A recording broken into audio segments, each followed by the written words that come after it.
Everyone, welcome to anticipated classes. आज हम business class 11th का सेकंड चैप्टर जानेंगे, forms of business organisation. A business enterprise is an organisation which is engage in business और commercial activities.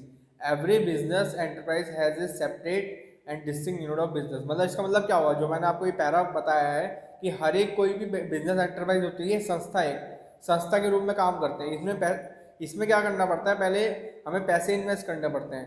एक हम क्या खोलेंगे, एंटरप्राइज खोलेंगे, ठीक है।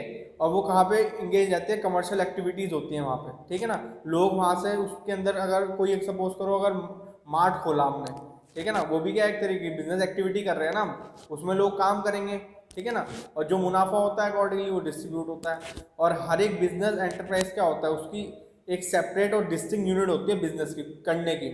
और बहुत सारी इस वीडियो के अंदर हम बहुत सारी इसकी फॉर्म जानेंगे बिजनेस की, वेरियस फॉर्म्स ऑफ बिजनेस, जहाँ से हम सेलेक्ट कर सकते हैं जो हमारे लिए क्या है सही होगा। अब वो डिपेंड करता है कि हमारे पास पैसे कितने हैं। मतलब अब जैसे सोल प्रोप्राइटरशिप है, ठीक है ना। अब जो सोल प्रोप्राइटरशिप है, जॉइंट हिंदू फैमिली बिजनेस है, और ये सारी जो चीज़ें होती है ना, डिपेंड करती है कंडीशन के ऊपर भी कि आपकी कंडीशन कैसी है। कि आप एक बिजनेस फैमिली से बिलोंग करते हो तो आप किस में जाओगे, जॉइंट हिंदू फैमिली बिजनेस। अगर आपका बिजनेस है सपोज करो तो, ठीक है, तो वो तो हो गई बात। ये सोल प्रोप्राइटरशिप में क्या हो जाता है, सपोज करो कि हम एक ही इंडिविजुअल बंदा काम करता है उसमें, ठीक है ना। और पार्टनरशिप आ जाती है, फिर जॉइंट स्टॉक कंपनी है, कोऑपरेटिव सोसाइटी है। अब इसमें सबसे पहले हम जो जानेंगे ना, वो हम जानेंगे सोल प्रोप्राइटरशिप के बारे में। अब सबसे पहले आता है sole proprietorship. A business is own, control and manage by single individual is known as sole proprietorship. मतलब जो भी बिजनेस हो रहा है ना, वो कंट्रोल करेगा, मैनेज करेगा, एक ही आदमी करेगा, वही चलाएगा उसको, ठीक है। आप सपोज करो अगर किसी की दुकान है परचून की, तो उसका वो क्या है, सोल प्रोप्राइटरशिप, वो खुद ही है उसका मालिक, तो वो कहलाएगा सोल प्रोप्राइटरशिप। अब बात आती है इसमें तीन आती हैं, फीचर्स हैं, मेरिट्स हो गए और लिमिटेशंस हो गए इसके। तो फीचर में क्या है, फॉर्मेशन है, नीज। डिपेंड ये करता है फॉर्मेशन क्या है, वो आप पे डिपेंड करेगा कि अब आपको उसको फॉर्म करना है और कब उसको बंद करना है। अगर मुनाफा नहीं हो रहा तो बंद कर दोगे, सीधी सी बात है, ठीक है। और चल रही है तो वो चलती रहेगी। और लाइबिलिटीज आपके पास बहुत सारी लाइबिलिटीज है, ठीक है ना, जो आपका जिम्मेदारियां, दायित्व जिसे कहते हैं, तो वो हो गया। नो सेपरेट एंटिटी, इसमें कोई सेपरेट एंटिटी नहीं चाहिए, कंट्रोल, सारा कंट्रोल आपके हाथ में है क्योंकि you are the owner of this, ठीक है ना। और क्या चीज़ है इसमें, इसकी अब बात कर लेते हैं आपकी लैक ऑफ बिजनेस का। अब क्या होता है, बिजनेस कंटिन्यूटी की बात करते हैं इसकी। और उसके बाद आते हैं मेरिट्स। इसमें क्या होता है, क्विक डिसीजन मेकिंग, एकदम से हमें डिसीजन लेने पड़ते हैं, जो इसका प्लस पॉइंट भी है, ठीक है ना। और इसमें जो उसके अगर हम बात करें लिमिटेशंस की, लिमिटेड रिसोर्सेज होते हैं इसमें, और limited use of business concern होता है, और अनलिमिटेड लाइबिलिटीज़ होती है, और लिमिटेड मार्जिनल एबिलिटी होती है हमारे पास। मतलब जो मैनेजमेंट का जो प्रोसेस, मतलब अब जैसे किसी की परचून की दुकान है, तो उसमें अगर कोई काम कर रहा होगा तो वो, ये तो है नहीं कि 10 बंदे काम कर रहे होंगे, 2-3 से भी चल जाता है काम, तो एक तरीके से उसका माइनस पॉइंट भी हम कह सकते हैं। तो ये तो हमने पढ़ा किसके बारे में, सोल प्रोप्राइटरशिप के बारे में। अब हम जानते हैं जॉइंट हिंदू फैमिली बिजनेस के बारे में। अब जो ये बिजनेस कैरिड आउट होता है, the business carried out by the male member of the Hindu undivided family. मतलब इसमें क्या होगा, जो मतलब कोई भी हिंदू परिवार है ना, ठीक है, वो इसको कर पाएगा।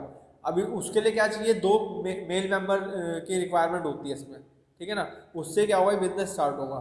तो ये तो हो गई कि ये होता कैसे, मतलब ये है क्या।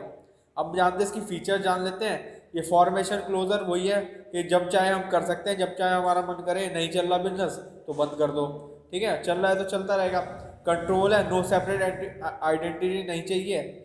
और कंटिन्यूटी, माइनर मेंबर से हो जाता है, मतलब कि 2 मेंबर से अगर बात करें, ठीक है। अगर हम बात करें इसकी मेरिट्स की, इफेक्टिव कंट्रोल है, लिमिटेड लाइबिलिटीज ऑफ क्या है आपके मेंबर्स, और इंक्रीज रॉयल्टी और लॉयल्टी एंड कॉपरेशन। अब अगर हम इसकी बात करें कि भाई एक ही फैमिली है, अब उसमें धोखाधड़ी का तो हो नहीं सकता कुछ, क्योंकि लॉयल्टी है, एक दूसरे पर ट्रस्ट फैक्टर हो गए, ठीक है, तो वो चीज़ें तो है ना।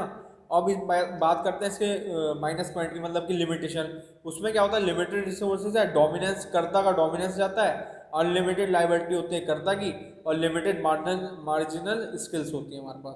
तो ये तो हमने बात करी किसकी, जॉइंट हिंदू फैमिली बिजनेस के बारे में। अब बात कर लेते हैं पार्टनरशिप की। पार्टनरशिप क्या है, partnership is an association of 2 और more person who have agreed to share the profit and losses of the business carried on a regular basis. अब इसकी बात करते हैं पार्टनरशिप है क्या। अब जब दो लोग मिलके बिजनेस करते हैं ना, उसमें पार्टनरशिप बोलते हैं, सीधी सी बात है, ठीक है ना। अब इसकी फीचर जान लेते हैं। फॉर्मेशन एंड क्लोजर, वो तो सेम ही रहेगी। फॉर्मेशन, क्लोजर, लाइबिलिटीज हो गई, कंट्रोल है, कंटिन्यूटी है, मेंबरशिप है, तो ये सारी किस में आ जाएगी आपका, फॉर्म इसमें आ जाएगी, फीचर्स में। अब मेरिट्स की बात कर लेते हैं। उसमें क्या है, बैलेंस डिसीजन मेकिंग हो गया, ease of formation and closure है, ज़्यादा फंड्स, ठीक है, शेयरिंग ऑफ रिस्क, भाई अगर सपोज करो घाटा भी होता है तो दोनों को वो डिवाइड हो जाएगा, ठीक है ना, मतलब एक पे ज़्यादा बोझ नहीं पड़ेगा। अगर प्रॉफिट भी हो रहा है तो प्रॉफिट का भी यही होगा, ठीक है, तो दोनों में क्या हो जाएगा, डिवाइड हो जाएगा वो इक्वली। क्योंकि अब वो किस में होता है, कॉन्ट्रैक्ट में लिखा होता है, वो जब एग्रीमेंट होता है ना उसके अंदर वो लिखा होता है। अब आते हैं इसके लिमिटेशंस की बात। लिमिटेड रिसोर्सेज होती हैं, अनलिमिटेड लाइबिलिटीज होती हैं, और लैक ऑफ कंटिन्यूटी होती है, पॉसिबिलिटी ऑफ कॉन्फ्लिक्ट होने का चांस ज़्यादा रहता है, ठीक है, झगड़े हो जाते हैं कई बार अगर वो नहीं चलता सपोज करो तो ये हमने अभी किस में जाना, पार्टनरशिप में जाना। अब आते हैं आपकी कोऑपरेटिव सोसाइटी, ठीक है, इसकी बात कर लेते हैं। The main motive of cooperative society is mutual help, it work with the principle of each for all and all for each, ठीक है, ये आपकी एक मदद करती है एक तरीके से। अब इसकी फीचर जान लेते हैं। वॉलंटरी, इसकी क्या है, वॉलंटरी मेंबरशिप होती है, लिमिटेड लाइबिलिटीज होती हैं, इसकी कंट्रोल है, लीगल स्टेटस है इसका। अब जो इसकी बात करते हैं हम मेरिट्स की, इक्वलिटी इन वोटिंग स्टेटस, ठीक है, मतलब सबको वोट देने का अधिकार है अगर जो इसका पार्ट बनता है किसका, कोऑपरेटिव सोसाइटी का।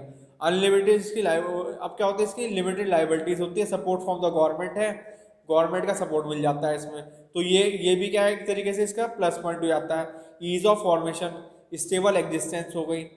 और अगर इसकी नेगेटिव पॉइंट की बात करें तो लिमिटेड रिसोर्सेज हैं, डिफरेंसेस ओपिनियन हो जाता है, कभी क्या होता है, ओपिनियंस में डिफरेंस आ जाता है।